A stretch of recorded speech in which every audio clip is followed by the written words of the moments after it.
আজ এই সভায় অনেকেই উপস্থিত আছেন যারা উত্তমকে হয়তো আমার চেয়ে অনেক বেশি ভালোভাবে চিনত, অনেক বেশি কাছ থেকে দেখেছে,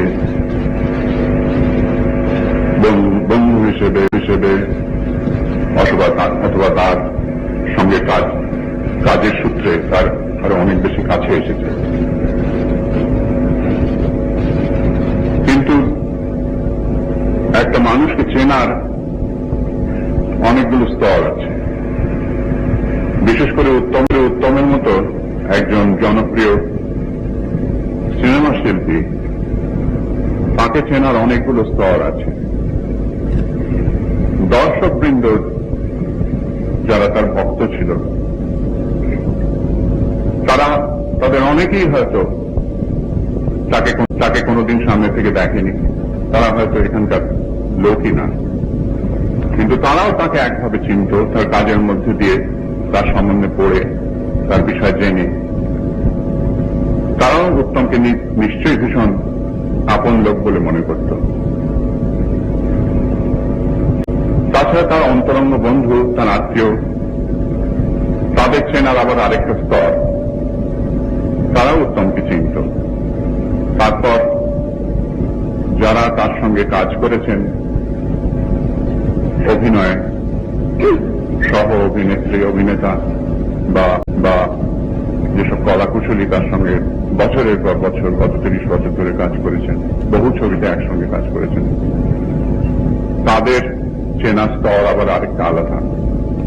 এই সমস্ত স্তর মিলিয়ে হয়তো তার পরিচয়, কিন্তু সেটা সম্যক পরিচয় বা সম্পূর্ণ পরিচয় হতে পারে না, কেননা মানুষের মধ্যে অনেক কিছু থাকে যা একান্তই তারই নিজের, যেটা রহস্যে চিরকালই রহস্য থেকে যায়। আজকের দিনে আমার মনে হয় উত্তমের পরিচয়, সবচেয়ে বড় পরিচয় হল তার কাজের মধ্যে দিয়ে, তার শিল্পের মধ্যে দিয়ে। তিনি যে শিল্পের পরিচয় রেখে গেছেন এতকাল ধরে চলচ্চিত্র কাজ করে, সেই শিল্পের পরিচয়। আমি তাকে প্রথমে দর্শক হিসেবে চিনি, তার ছবি দেখেছি, তার সমালোচনা করেছি, তারপর শেষে বেশ কিছুকাল পরে আমি তার সঙ্গে কাজ করেছি। এখানে এই কাজের কথা বলার আগে আমি স্টার কথাটা নিয়ে সামান্য দুটো কথা বলতে চাই। হলিউডের অর্থে, হলিউড থেকেই স্টার কথাটা এসছে, এখানে স্টার বলে কিছু ছিল না কোনোদিন। স্টার কথাটা হলিউড থেকে এসছে এবং সেই হলিউডের অর্থে একেবারে একটা বিরাট জায়গা এবং দর্শকের একটা মনের একটা বিরাট অংশ অধিকার করে কর্তৃত্ব করা। এই কিন্তু বাংলাদেশের ইতিহাসে, বাংলাদেশের চলচ্চিত্রের ইতিহাসে একমাত্র উত্তম ছাড়া আর কেউ পারেনি। পুরুষদের মধ্যে তাকেই একমাত্র সত্যি করে স্টার বলা যেতে পারে। কিন্তু এই স্টার সম্বন্ধে অনেকের মনে নানা রকম ধারণা প্রকাশ পেয়েছিল আমি যখন প্রথম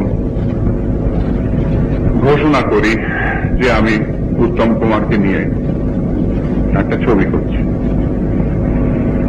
তখন আমার কানে এসেছিল, শুধু কানে কেন, আমার চোখেও এসেছিল, কেন কিছু কিছু পত্রিকাতে কিছু ব্যক্তি এই ধরনের মন্তব্য করেছিলেন যে সত্যজিৎ বাবু এবার কম্প্রোমাইজ করলেন, এতদিন করেন এইবার করলেন।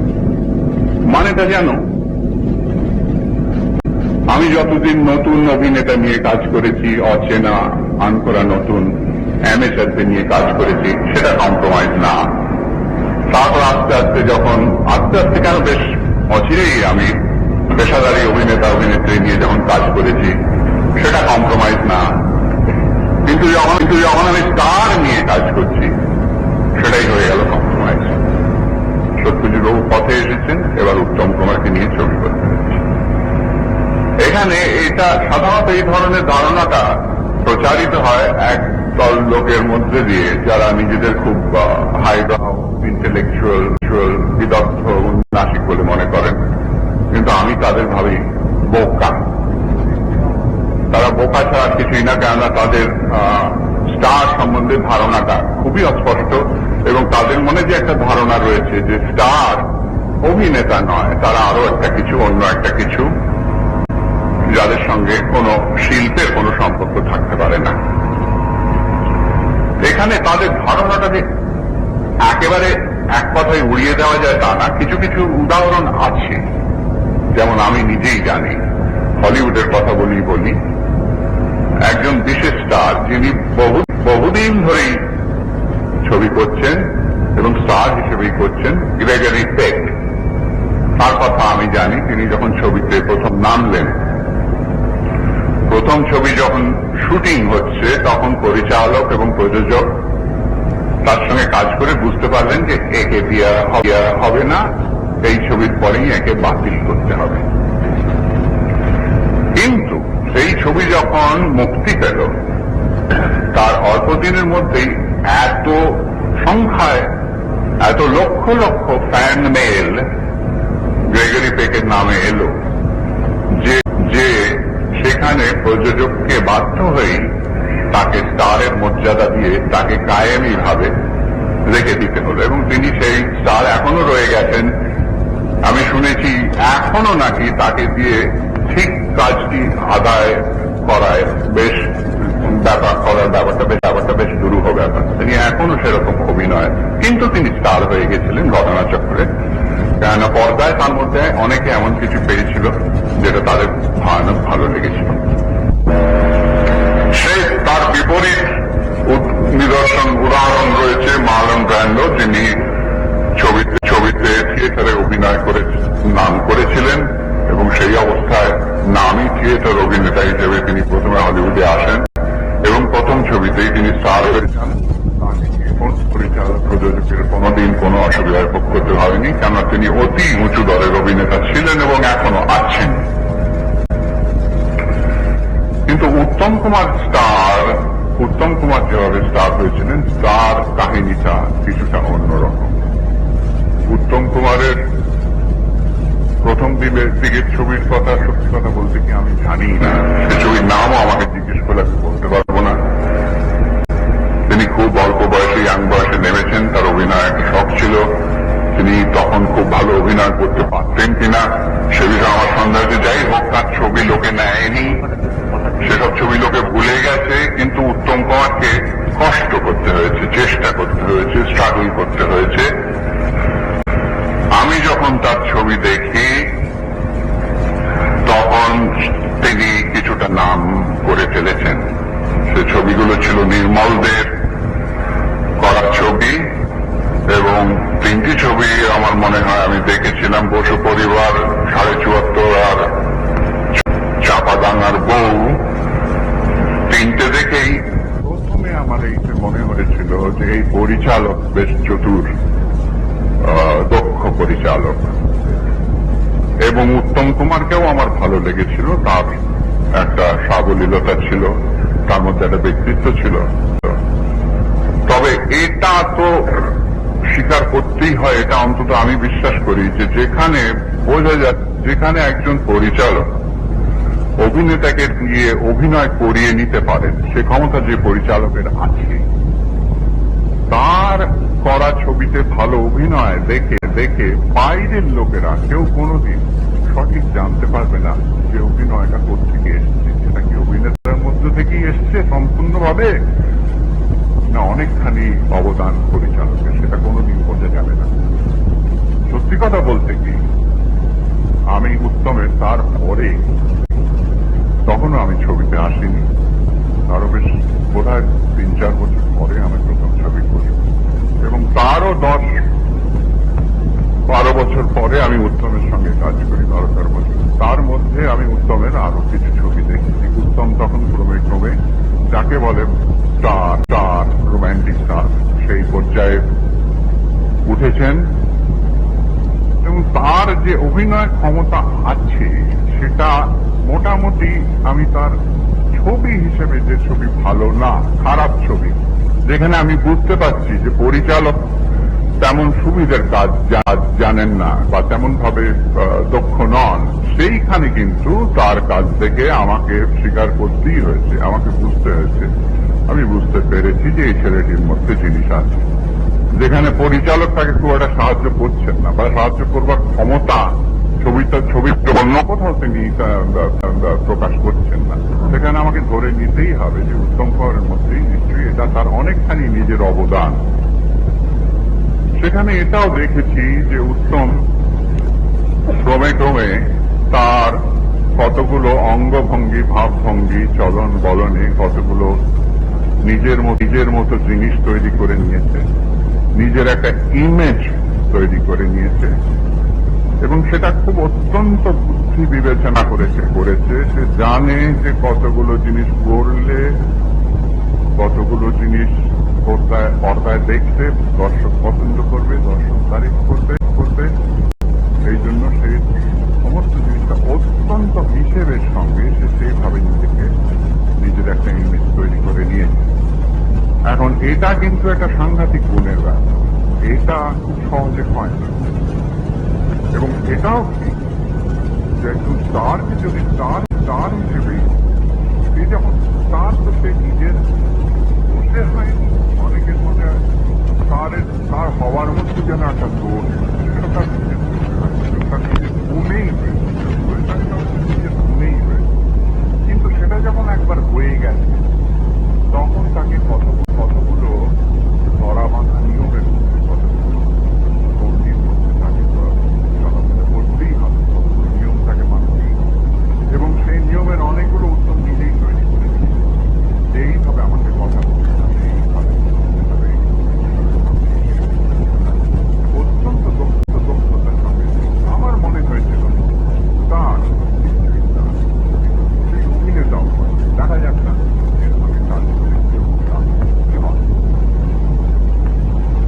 তারপর তখন নায়ক করবার কথা হলো, নায়ক আমি লিখলাম, কেননা সেখানে একজন অভিনেতার কথা বলা হচ্ছে যে এটা মিথ্যা, যে একেবারে জনপ্রিয়তার আমি যদি উত্তম ছাড়া আর কাউকে, একটা কারণ আমি বলছি উত্তমকে নেওয়া, আমি যদি আর কাউকে নিই তখন লোকের মধ্যে ধারণা হবে কই, যদি কোনো পরিচিত এক নতুন জিনিসটা আলাদা কথা, কিন্তু যদি কোনো পরিচিত অভিনেতাকে সেখানে নিই, তারা বলবে যে কই এটি তো স্টার হিসেবে ছবিতে দেখানো হচ্ছে, আসল ব্যক্তিগত জীবনে তো সে তো মোটেই স্টার হতে পারেনি এতদিন কাজ করেও। সেখানে স্বভাবতই উত্তমের কথাটা প্রথমেই মনে হয়, এবং তারপর তার সঙ্গে কাজ করার চেষ্টা করি আমার নেই। যাই হোক, চিত্রনাট্য পাওয়ালাম, তাকে পড়লাম, দুদিন আগে, প্রায় 10-12 বছর পরে আমি নায়ক ছবিটা দেখি। এতদিন পরে দেখছি বলে, এবং এই বিশেষ অবস্থায় দেখছি বলে আমি খুব মন দিয়ে দেখেছি, যেরকম হয়তো আগে দেখি। এবং আমি এইটা দেখে আমার মনে হয়েছে যে ছবিটা আমার ত্রুটি নিশ্চয়ই আছে, আমরা একেবারে নিখুঁত ছবি করি না, করতে পারি না, সেটা নিজের ক্ষমতার একটা তো ব্যাপার রয়েছে, তাছাড়া আমাদের এখানে অবস্থার একটা ব্যাপার রয়েছে, এখানে নিখুঁত জিনিস করাটা অসম্ভব। কিন্তু উত্তমের কাজে সারা ছবিতেই উত্তম এমন একটাও দৃশ্য আমার মনে পড়ছে না, খুব সামান্য একটা দৃশ্য ছাড়া 2 ঘন্টার প্রায় ছবি, তার মধ্যে প্রতিটি দৃশ্যে উত্তম এবং নানান অবস্থায় তাকে দেখানো হয়েছে, এবং সেখানে একটি ত্রুটিও আমি খুঁজে পাইনি, একটি ত্রুটিও আমি কোনো জায়গায় কোনোখানে খুঁজে পাইনি। এটা ঠিক যে কাহিনী আমার, সংলাপ আমার, চিত্রনাট্য আমার, দৃশ্য সংস্থাপনা আমার, আমি তাকে বলে দিয়েছি মোটামুটি কোথায় কি করতে হবে, কিভাবে চলতে হবে, বলতে হবে। কিন্তু তারপর একবার বলার পর, একবার যখন হয়ে গেছে, তখন সেই জিনিসটাকে সে সম্পূর্ণ নিজের করে নিয়েছে, একেবারে আয়ত্ত করে নিয়েছে। একবার প্রাথমিকভাবে কাজ আরম্ভ করার আগে বলার পরে তাকে দ্বিতীয়বার বলার কোনো দরকার। সংলাপ যতই ভালো, সংলাপ যতক্ষণ খাতার পাতায় রয়েছে, সেটা কিন্তু একটা নিষ্প্রাণ জিনিস। সেখানে সেটাকে জীবন্ত করে তুলতে হবে অভিনেতা। এবং সেখানে যদি অভিনেতা সে কাজটা করতে আমি যদি দেখি যে সে সক্ষম নয় সম্পূর্ণভাবে, তাহলে তাকে আমাকে অনেকটা নির্দেশ দিতে হবে, বলতে হবে এইখানে এইভাবে ভাঙো, এইভাবে পজ দাও, এইভাবে এমফেসিস দাও, এইভাবে জোর দাও ইত্যাদি। এবং সেটা অনেক ক্ষেত্রে যেটা সম্ভব হয়, সেটা দাঁড়ায় খুব যারা হিসেবি দর্শক, বোদ্ধা দর্শক, তারা হয়তো অভিনয় পরিচালনা করিয়ে আদায় করা ভালো অভিনয়ের সঙ্গে যে সূক্ষ্ম একটা তফাৎ স্বাভাবিক ভালো অভিনয় রয়েছে, সেটা হয়তো তারা ছবি থেকে করতে পারেন, কিন্তু সাধারণ লোক করতে পারবেন না। উত্তমের অভিনয় দেখে আমি অকপটে বলতে পারি যে তার অভিনয়ের মধ্যে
ভিডিওটি ভালো লাগলে লাইক, কমেন্ট এবং শেয়ার করুন। আর নিয়মিত আপডেট পেতে বাংলা মুভিজ চ্যানেলটিকে সাবস্ক্রাইব করুন এবং বেল আইকনে গিয়ে ক্লিক করুন।